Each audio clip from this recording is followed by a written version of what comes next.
Merci de nous retrouver sur Digital Congo Télévision et FM pour le compte de l'émission Entretien qui reçoit ce soir pour vous le directeur général de l'Agence congolaise des grands travaux, ACGT.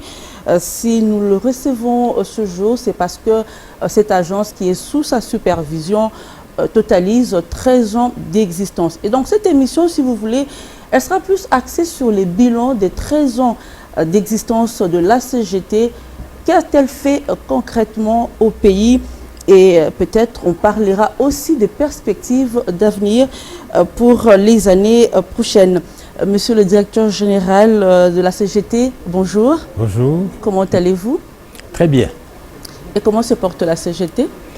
Également très bien. Voilà. Alors pour planter le décor de cette émission, on voudrait savoir l'Agence congolaise de grands travaux. Qu'est-ce exactement? L'Agence congolaise des grands travaux, nous sommes un grand bureau d'ingénierie. Nous coordonnons les projets qui ont commencé depuis 2008 dans le cadre des partenariats signés entre la RDC et la Chine. Et nous sommes également dans la coordination des travaux dans lesquels nous travaillons comme maître d'ouvrage délégué du ministère des Infrastructures, parce que nous sommes un service public du ministère des Infrastructures. Et là, nous coordonnons naturellement les travaux des concessions, dans lesquels nous intervenons comme maître d'ouvrage délégué pour les concessions dans les provinces du Haut-Katanga, du Lualaba, la province du Congo central. Et nous pilotons beaucoup d'autres projets, des projets financés également par les trésors publics.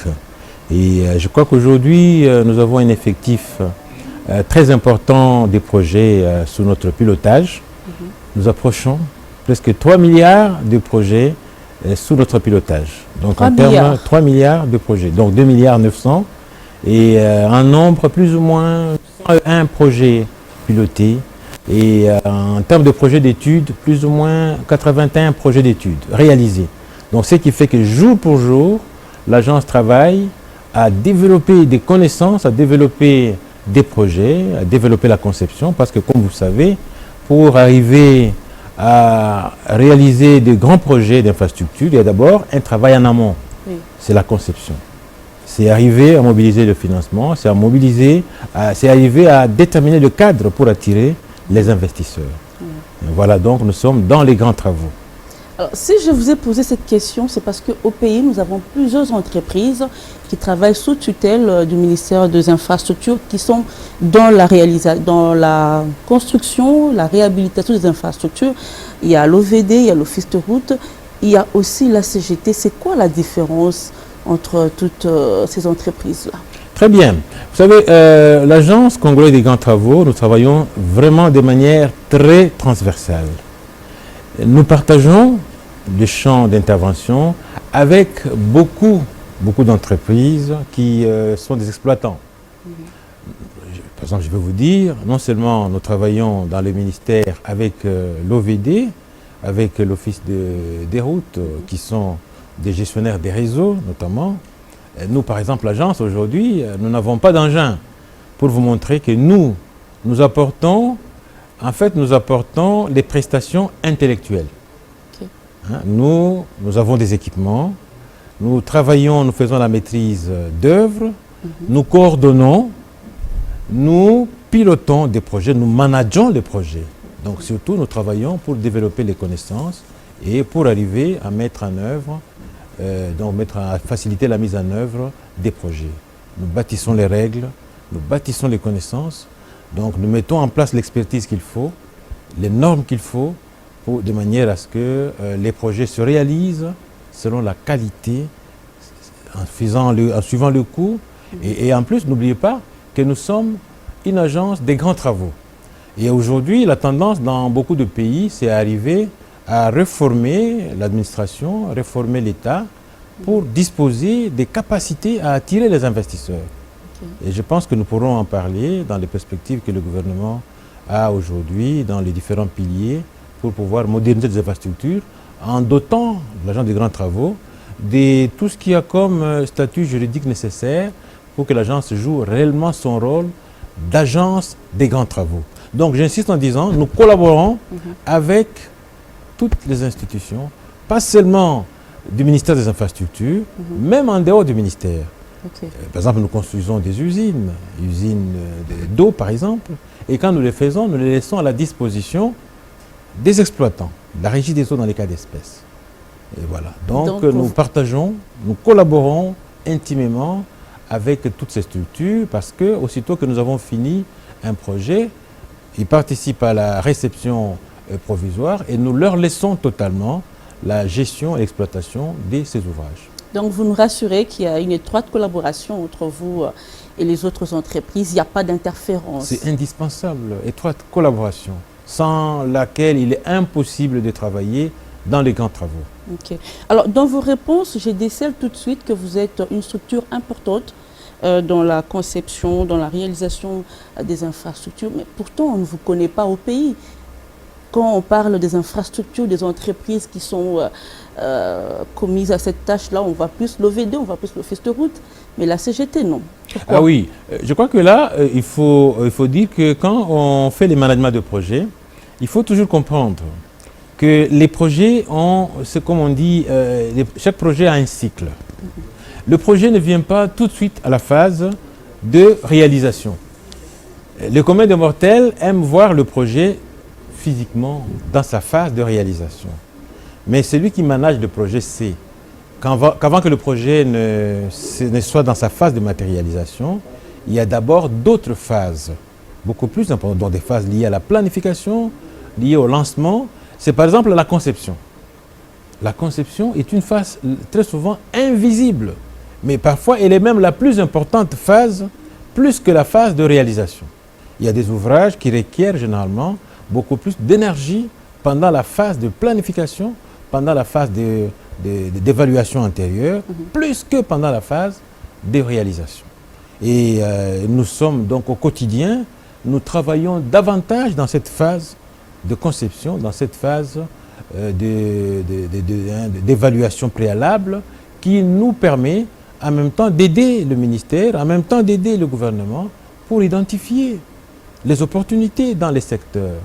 Donc notre visibilité est parfois une visibilité invisible au début. Travailler dans l'ombre. On travaille le plus souvent dans les études. Aujourd'hui, je ne sais pas vous prouver. Je vous dis, nous avons par exemple 81 projets d'études. Des études qui nous permettent de produire des grands projets, mais les études, on ne sait pas vous les montrer physiquement. Donc voilà, et c'est comme ça que nous sommes le plus souvent très humbles. Et nous laissons chaque projet, lui-même le projet, s'exprimer. Nous sommes une agence de grands travaux. Quand on est dans les grands travaux, il faut se dire, il s'agit des travaux structurants. Nous pourrons peut-être partager avec vous un peu les perspectives et même les réalisations. Vous comprendrez qu'il y a des projets très importants à travers le pays qui se réalisent en ce moment et d'une très grande visibilité. Et le plus souvent, même à travers vos chaînes, ces projets, on les voit. Et donc, moi, je pense, par moment aussi, en tant que de grands travaux, nous pensons que le défi à relever est d'abord plus important que par rapport à ce que nous devons dire. Donc, ce qui reste à faire est plus important que ce qu'il faut présenter. Rien que, par exemple, les programmes sino-congolais, les programmes qui est né en 2008, vous savez, nous avons beaucoup de projets à réaliser. L'inventaire avait montré plus de 14 milliards de projets à réaliser. En termes de voirie urbaine dans la ville de Kinshasa, voirie urbaine dans toutes les provinces du pays, des bâtiments, des logements adaptés, logements économiques dans le pays, donc dans l'habitat, beaucoup de projets, des lits, donc je veux dire des hôpitaux à plusieurs lits dans toutes les provinces. Et donc les défis sont énormes. Oui. Voilà pourquoi il faut être plutôt humble et laisser chaque projet s'exprimer, chaque projet parler de lui-même à notre place. Voilà. Monsieur le directeur général, c'est vrai, vous avez parlé tout à l'heure des concessions, mais le gros du financement provient de ce contrat sino-congolais. Alors, l'opinion se pose la question, qu'adviendra-t-il à la CGT si jamais on arrivait à rompre avec les Chinois? D'ailleurs, là, il faut rectifier. L'inventaire, les sino-congolais est en train, continue à se dérouler. Et nous pensons que c'est un des programmes parmi les plus grands que le pays aura mobilisés. Et il faut lui donner toutes les chances pour qu'il arrive à produire tous les projets qui sont prévus. Et je pense que ça sera le cas. Il faut lui donner beaucoup plus de chances pour qu'il se réalise. Et je vous ai dit qu'aujourd'hui, parmi les projets que nous pilotons, les plus grands projets, c'est des projets qui se font dans les cas des concessions. D'abord les concessions. Okay. Excusez-moi de vous interrompre, j'aimerais quand même que les gens qui nous suivent comprennent. Alors quand vous parlez des concessions, c'est quoi exactement? Oui, oui. D'abord, vous savez, il y a les concessions, c'est un mécanisme de financement plus innovant, pas facile, que généralement l'État trouve pour essayer de répondre aux besoins des services publics, aux besoins de la population, notamment pour construire des infrastructures structurantes, des grandes infrastructures, construire des écoles, construire des hôpitaux, construire des routes.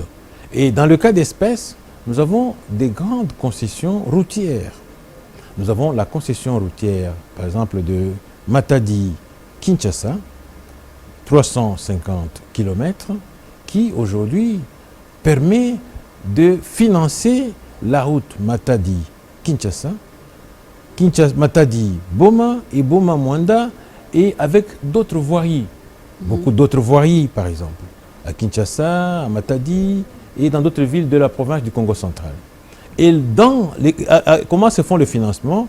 La collecte est réalisée grâce à l'usager. En fait, c'est l'usager qui paye.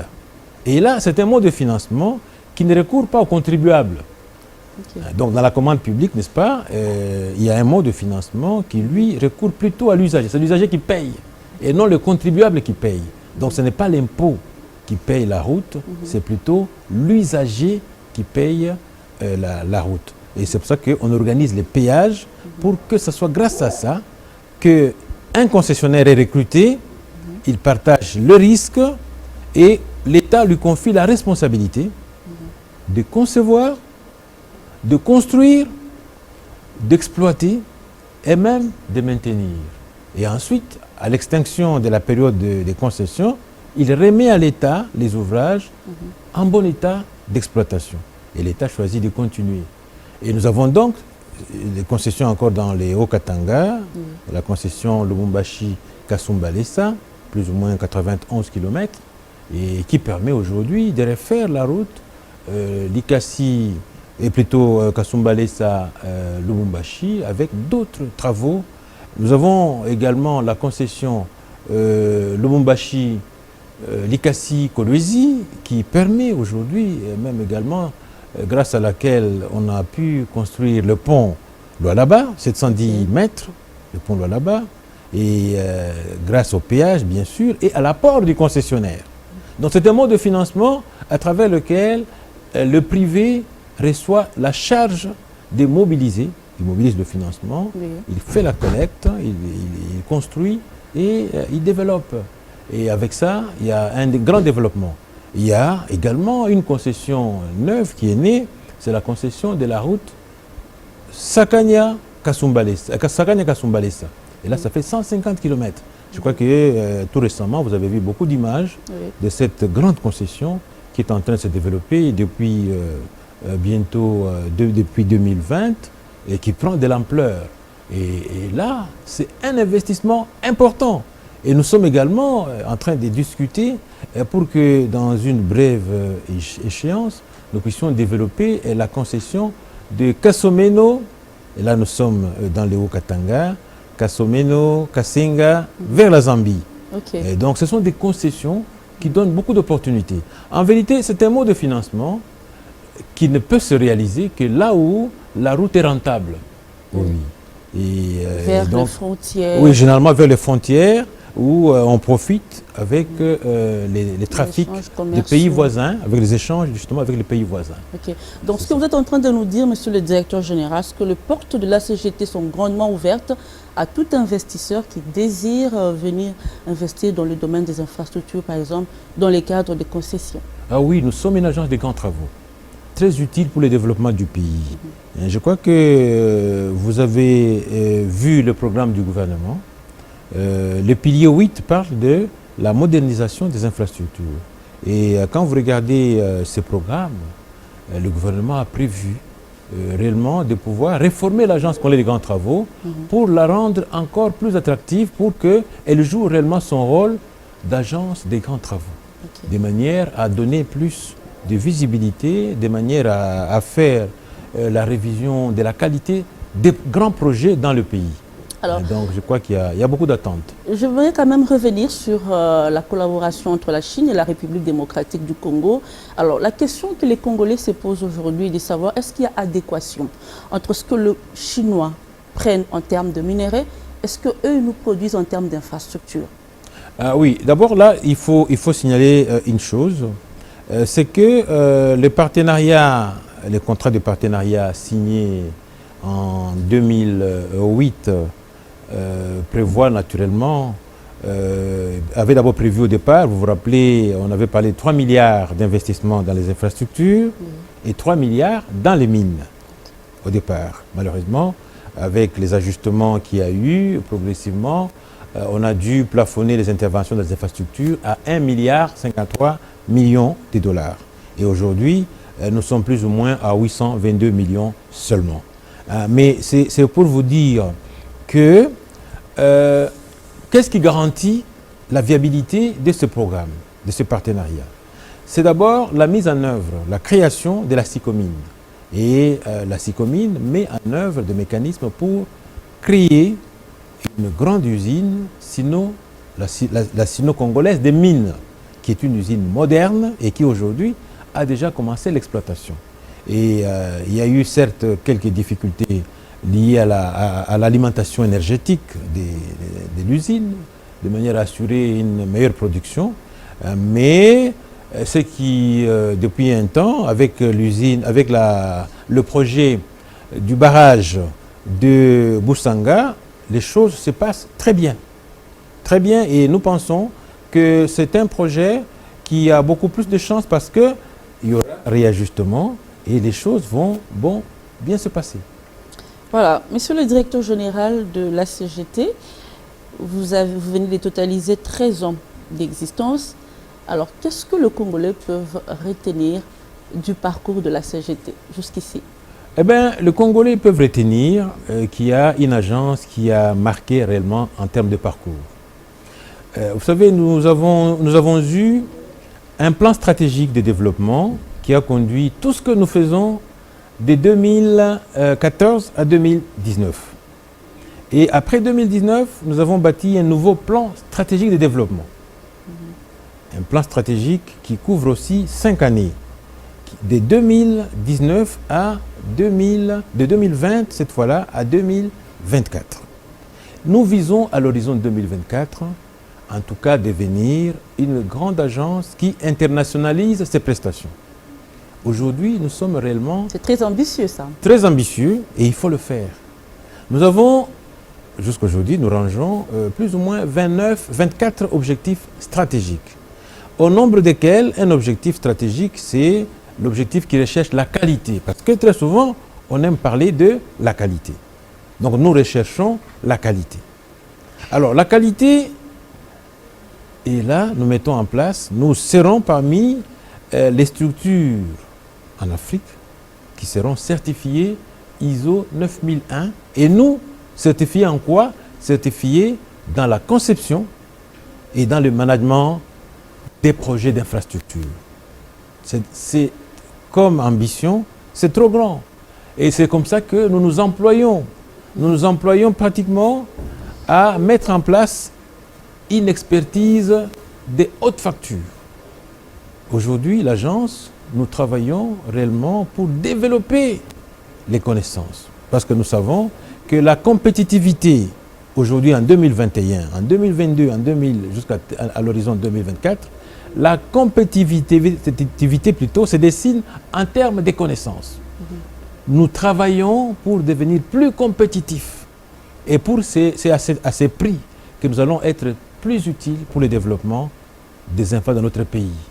Donc nous avons un personnel très jeune. Nous avons commencé quand nous étions au point A de démarrage, avec un âge moyen de plus ou moins 56 ans. Et aujourd'hui, nous avons un personnel d'un âge moyen de 40 ans. Et nous Ça, voulons... c'est un atout majeur. Ce sont des atouts.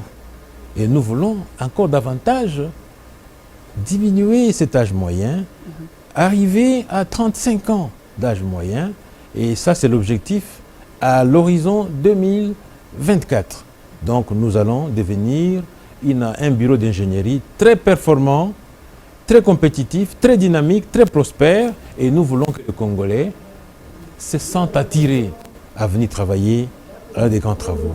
Donc, nous voyons l'efficacité, la performance, mais nous voulons également devenir une grande entité sociale. Donc, nous allons avec les deux à la fois. Il y a beaucoup d'ambition. Mais bien sûr, il faut bâtir sur les valeurs. Okay. Il faut bâtir sur les valeurs. Alors, concrètement, quels sont les grands projets que vous avez eu à piloter? Concrètement, si je dois vous faire un tableau, je vais rapidement. Oui, quelques grands projets, pas tout, parce qu'il y en a beaucoup. Dans la ville de Kinshasa, naturellement, vous ne pouvez pas oublier le boulevard du 30 juin. Et naturellement, vous avez oublié ce qu'a été le boulevard du 30 juin de Mondiba. Toute la voirie de Kinshasa aujourd'hui, triomphale, avec l'avenue Sendoué, avenue Radio, avenue Tourisme, avenue Lutendele, l'hôpital cinquantenaire. Vous avez l'espace esplanade du Palais du Peuple. Vous avez à Kisangani l'usine de préfabriqués. Vous avez dans le Nord Kivu, vous avez la route de Bunagana, Rutshuru. Vous avez le stade de Goma. Vous avez le stade de Bukavu. Vous avez la traversée d'Idiofa, parce que nous avons le projet d'Idiofa jusqu'à Ingudi, Ingudi et même pour aller jusqu'à Kikwit.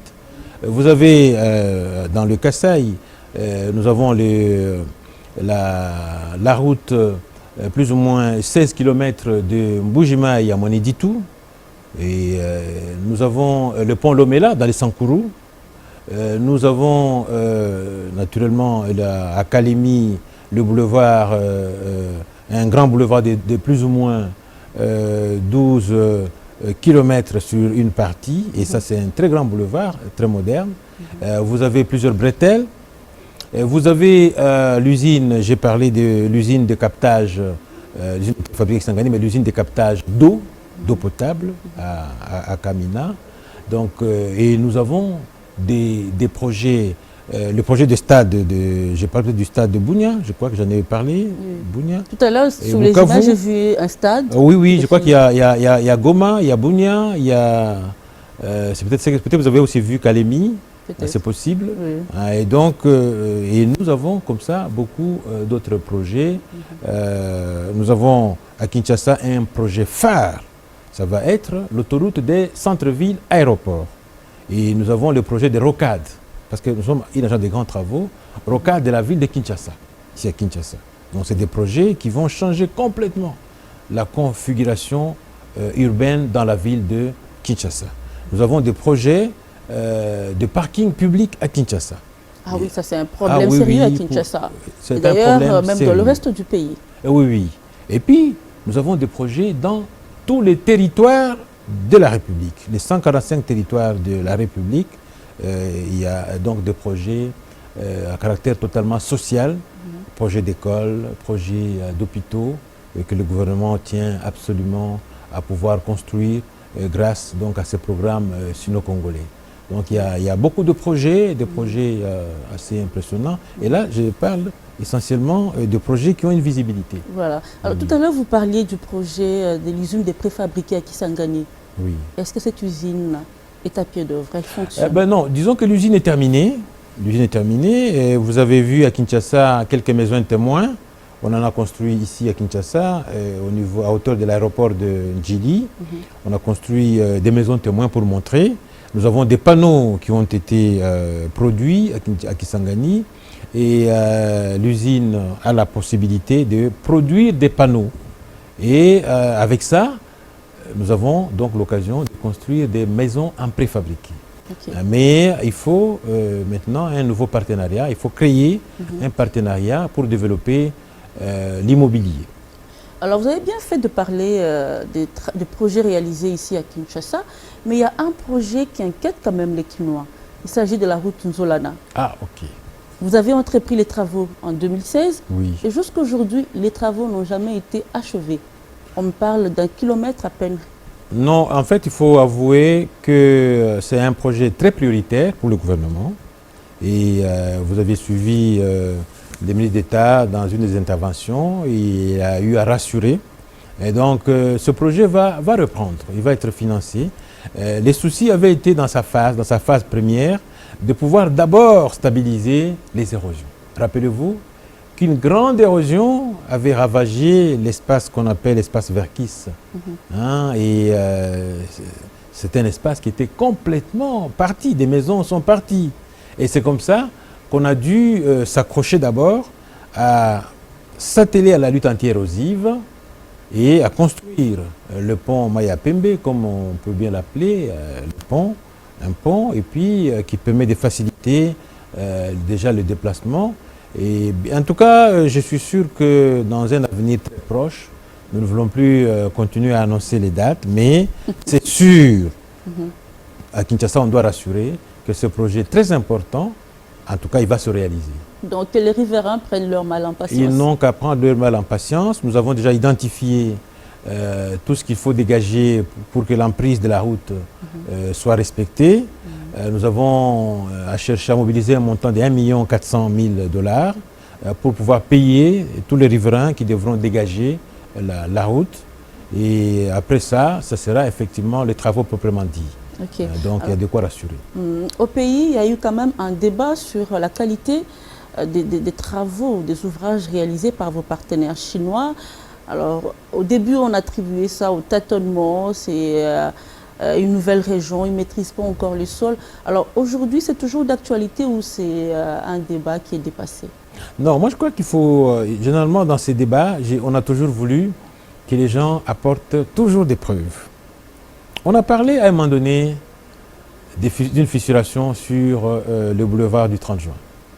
Et vous savez que ce boulevard du 30 juin a déjà 12 ans. 12 ans depuis que ce boulevard existe, depuis que ce boulevard a été construit, reconstruit. Nous avons fait des auscultations avec notre déflectomètre lourd, un appareil moderne, et nous avons l'état structurel de ce boulevard. Je vous assure, aux téléspectateurs, prière de ne pas nous tenir rigueur, c'est un technicien, donc il y a des termes qui peuvent aussi échapper. Auscultation. Auscultation, ça veut dire quoi? En fait, nous devons, avec le temps, la CGT s'est suffisamment bien équipée pour rassurer de la qualité. Parce que la qualité, ce n'est pas seulement la qualité, ce n'est pas seulement en regardant avec les yeux. Les yeux nous permettent réellement de voir. Mais il faut aussi des équipements pour s'assurer de ce qui se passe à l'intérieur de la route, l'état structurel. Oui. Et donc, il faut aller à l'intérieur de la route, interroger la route, comment ça se comporte. Et c'est avec les déflectomètres que nous avons des réponses sur la plupart des routes. Nous avons eu plusieurs fois également à reprocher l'exploitation. Et je pense que même les collègues de l'OVD à Kinshasa ont eu ces débats pour dire que non, on raccourcit souvent la durée de vie à Kinshasa, la durée de vie des chaussées, par la mauvaise exploitation. Toute route telle qu'elle est construite pour fonctionner avec des caniveaux. Mais regardez ce qui arrive. Sur le boulevard Lumumba par exemple, à peine qu'on construisait la route, même pas un mois, tous les caniveaux sont bouchés. Mais vous savez, une route sans caniveaux, c'est un désastre. Mais c'est un désastre, un vrai désastre. Alors, donc je veux vous dire que la qualité, c'est notre cheval de bataille. Et ce que je n'ai peut-être pas dit, vous savez, l'agence, nous ne travaillons pas que dans les secteurs de route. Nous sommes pluridisciplinaires. Donc nous travaillons dans les ponts, nous sommes dans les secteurs énergétiques, nous avons des projets énergétiques. Nous sommes dans les secteurs des aménagements, dans les génies urbains, nous sommes dans les travaux des télécommunications passives, nous sommes dans les infrastructures, comme on les appelle, infrastructures spéciales.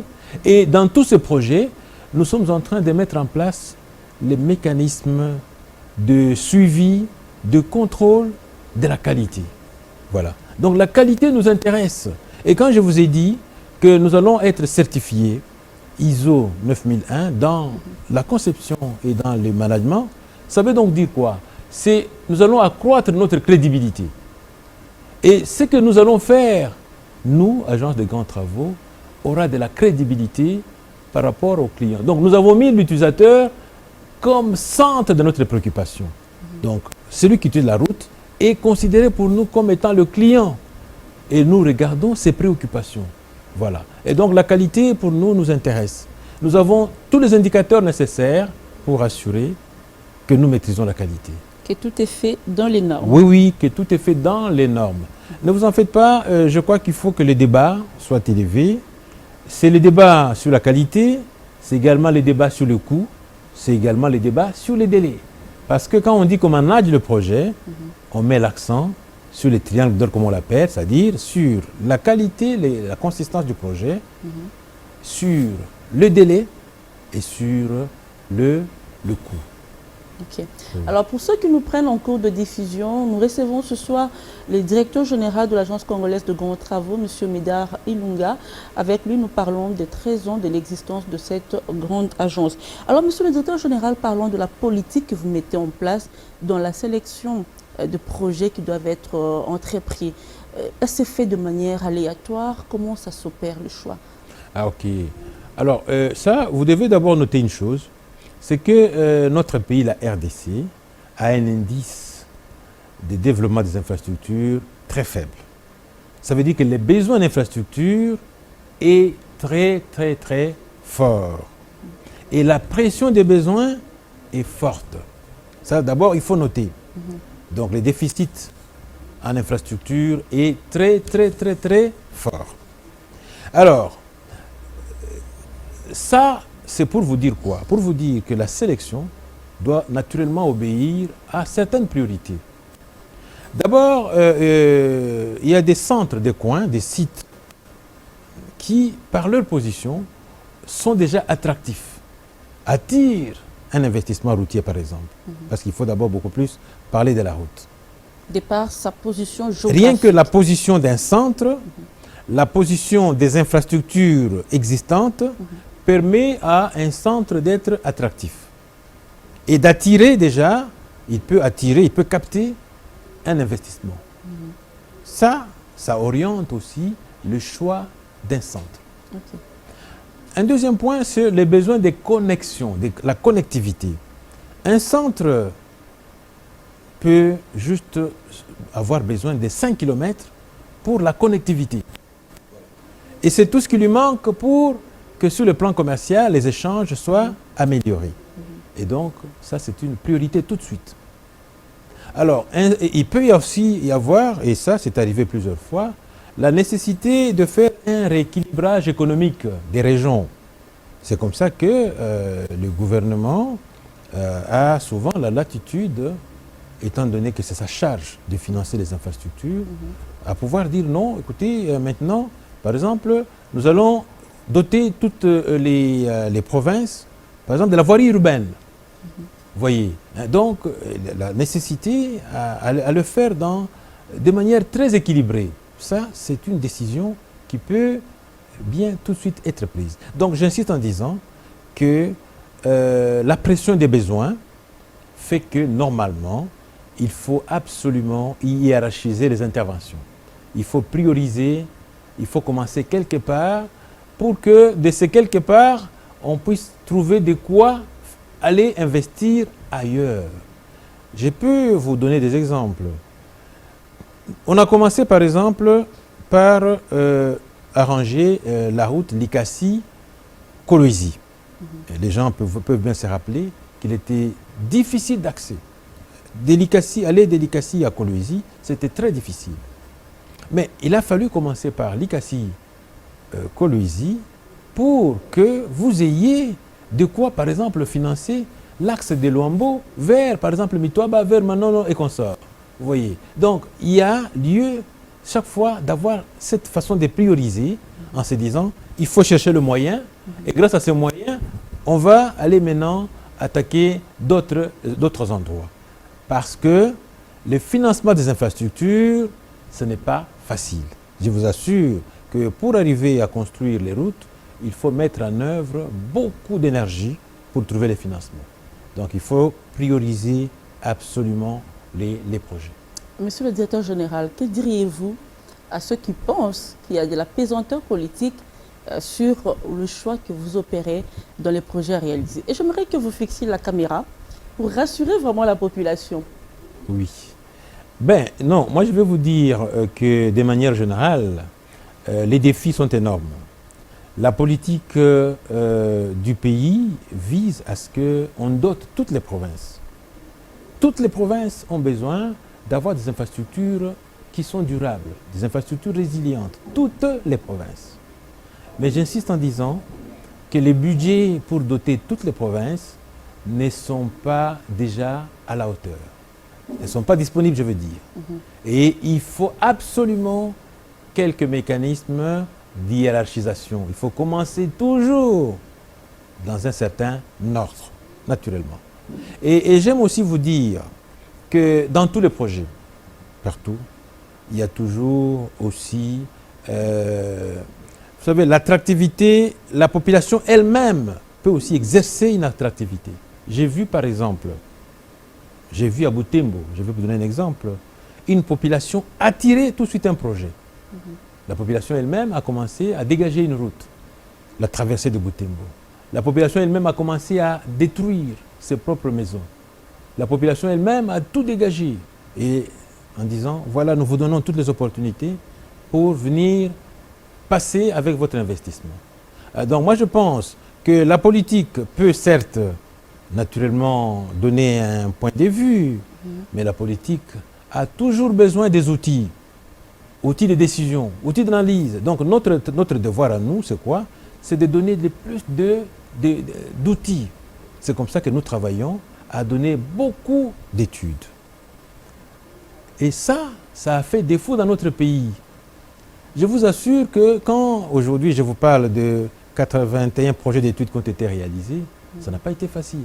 Nous devons nous mobiliser pour produire davantage des études, de manière à les mettre à la disposition de l'autorité pour que l'autorité puisse les discuter. Bientôt, la Chine organise un forum avec les pays africains. Mais il faut que donner au chef de l'État, il faut lui donner tous les outils nécessaires pour qu'il puisse se munir de ça, pour aller chercher le financement des projets routiers, par exemple.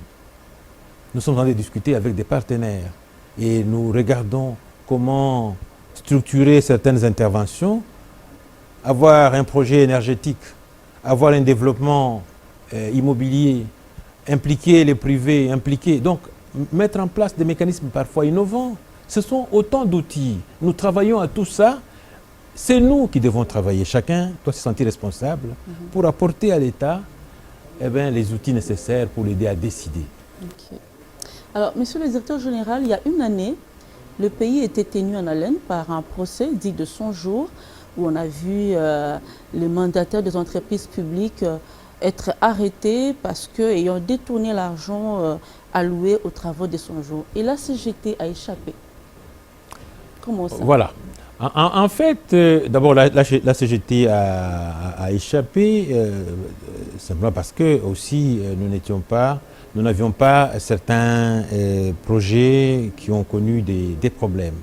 Nous avons eu à intervenir. Mais vous étiez aussi sélectionné? Non, dans tous les cas, nous avons eu à intervenir dans des projets de lutte anti-érosive. Nous les avons pilotés jusqu'au bout. Il n'y a pas eu des problèmes.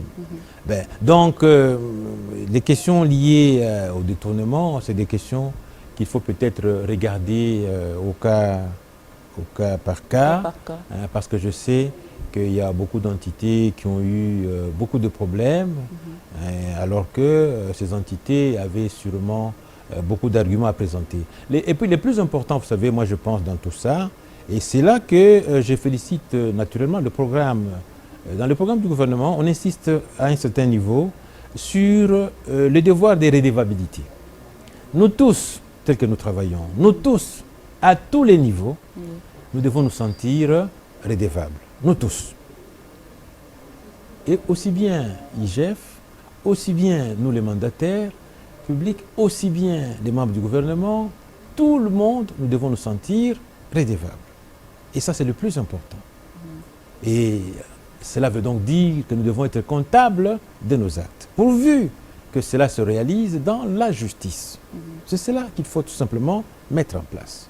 On a besoin que les mandataires soient traités de manière responsable, qu'ils puissent répondre réellement de ce qu'ils sont, redevables en réalité. Donc chacun doit être comptable de ses actes.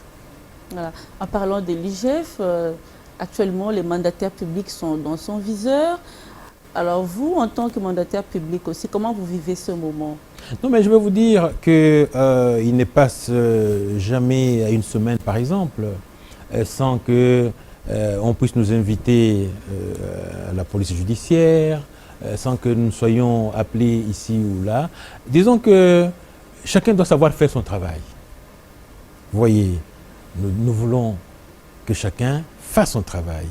Nous sommes réellement pour un état de droit, pourvu, n'est-ce pas, que cela permette de créer l'efficacité, pourvu que cela amène ce qu'on cherche, le développement du pays. Et nous pensons qu'il faut tout simplement qu'on ne puisse pas stresser la gestion. La gestion a besoin de se faire dans la sérénité. Vous savez, les mandataires ont beaucoup de temps à passer dans la conception, à mettre en place des politiques, à mettre en place des mécanismes de gestion. Vous savez, ils passent tout leur temps à faire cela et il faut que le gouvernement les aide à pouvoir travailler dans la quiétude, en suivant les règles de gestion. Donc j'insiste en disant que chacun fasse mieux son travail. Mais il n'est pas bon qu'on puisse chaque fois les présenter comme étant les prédateurs. Vous savez, c'est des termes difficiles à comprendre. Difficiles à comprendre. Il n'y a personne qui peut travailler et accepter qu'on les traite comme ça, là, comme un va-nu-pied, un prédateur, pas du tout. Je crois que nous travaillons tous pour la dignité. Nous travaillons tous pour que l'État, que chacun rende compte et que l'État gagne. Voilà. Moi, je pense qu'il faudrait réellement, et je sais que les mandataires sont le plus souvent un peu traumatisés, mais il faut qu'on crée la quiétude, qu'on crée la sérénité. C'est le plus important. Ok. Monsieur le directeur général, on me fait signe qu'il ne nous reste plus que 5 minutes. On va devoir chuter. Alors, comment vous entrevoyez l'avenir de l'Agence congolaise de grands travaux? Merci de cette question. J'entrevois l'avenir avec beaucoup de sérénité.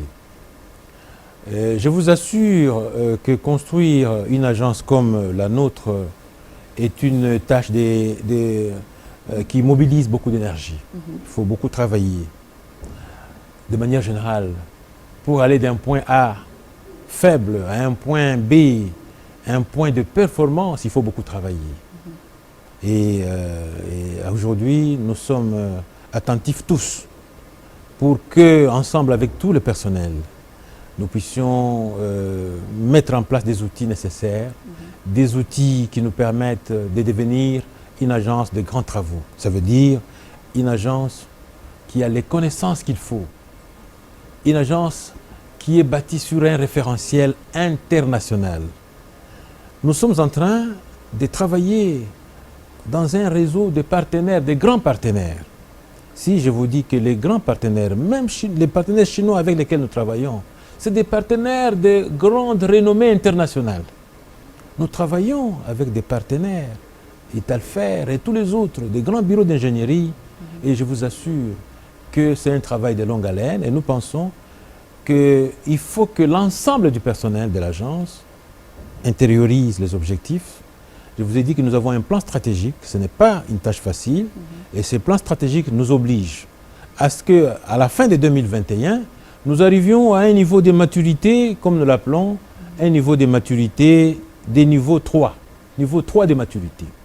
Mais que l'année 2024 doit amener l'Agence congolaise de grands travaux au niveau de maturité 5, c'est-à-dire une agence très agile, une agence qui bâtit, une agence très réactive, une agence qui permet à ce que le gouvernement puisse prendre les meilleures décisions dans la gestion des grands projets d'infrastructure. Donc c'est l'avenir, et me paraît quand même assez radieux, pourvu que l'ensemble du personnel puisse se sentir totalement impliqué. Ok. Alors, une dernière question. Toutes ces réalisations, vous pensez qu'elles s'inscrivent dans la ligne droite de la vision du chef de l'État? Je crois que vous avez vu plusieurs fois, j'ai parlé des piliers du programme du gouvernement. Je vous ai dit que la vision du chef de l'État a été traduite à travers le programme du gouvernement. Le programme du gouvernement 2020-2023 traduit exactement la vision du chef de l'État. Et je vous ai parlé d'un pilier majeur dans ce programme, le pilier 8, qui se rapporte à la reconstruction et à la modernisation des infrastructures.